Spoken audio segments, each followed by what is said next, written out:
City of Cape Town says there's a significant increase in burglaries during blackouts.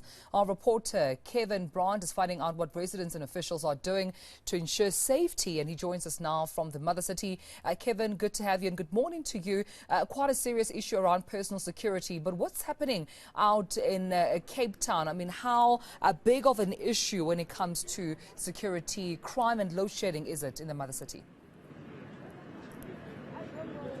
A very good morning to you. The line is not so clear, but I've made my way in the meantime to the community of Delft.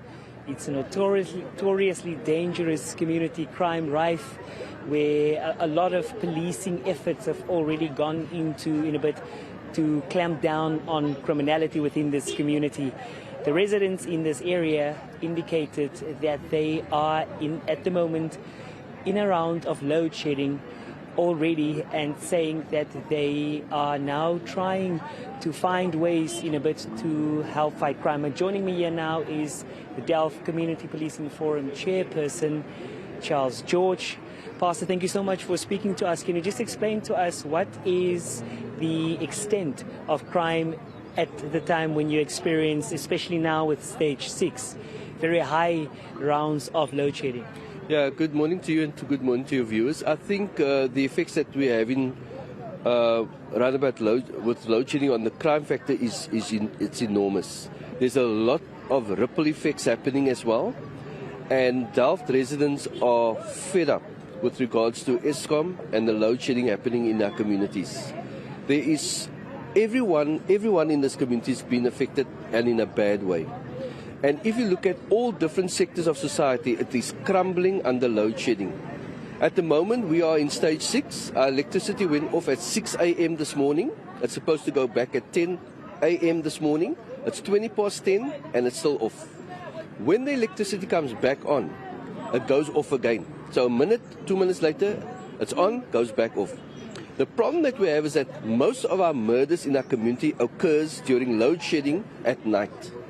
And we are appealing to government and we're asking Eskom to look at Delft and start to say to Delft, especially during those periods of time, that we will not have or experience load shedding. So we want to be exempt from load shedding in the evenings. Your police, your law enforcement agencies cannot police this load shedding crimes and issues that we're having. Most of our house breakings happen at night. Robberies happen with people going to work in the morning. Women have to walk through dark alleys just to get to a taxi. This is where they get robbed. School kids have been robbed on their way. They've been hurt on their way to school. As I said, every sector is crumbling under load shedding in this community.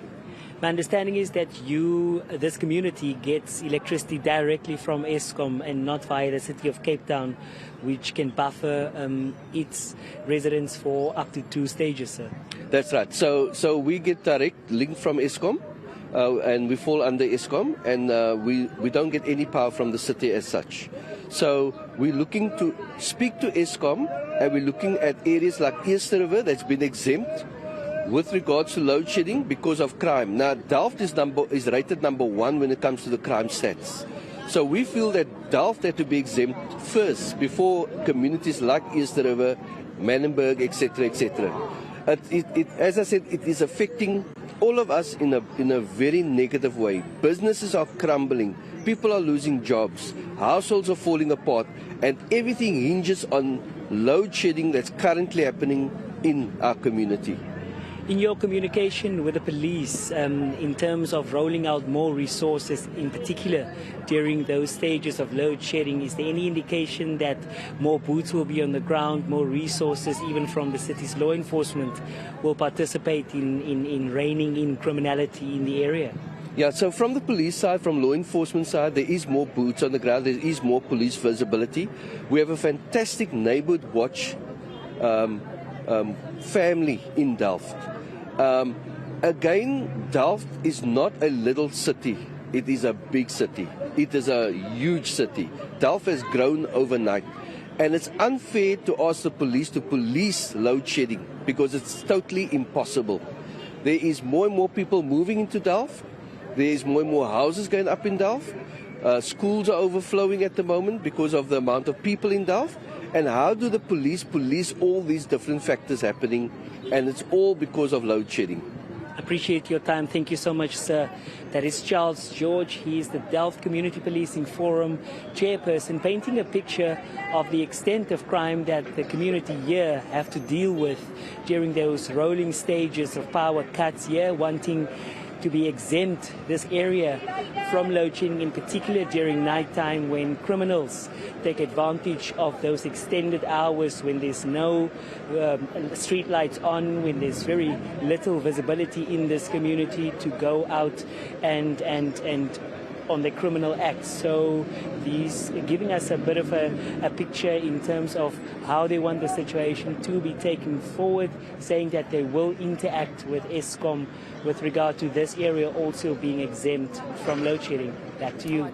All right, Kevin, we'll have to leave it there, but definitely seeing that the issue around crime, its effects on residents and business is also a national problem, not just isolated to one particular area, and law enforcement recognizing, as well as government officials, that it has exacerbated even during under load shedding. We're currently going through stage 6 load shedding, the very same schedule that you and I use that business users. One can imagine criminals also targeting those victims, whether it's residents or even businesses. Will continue to place a closer look and an eye on the ground regarding this matter.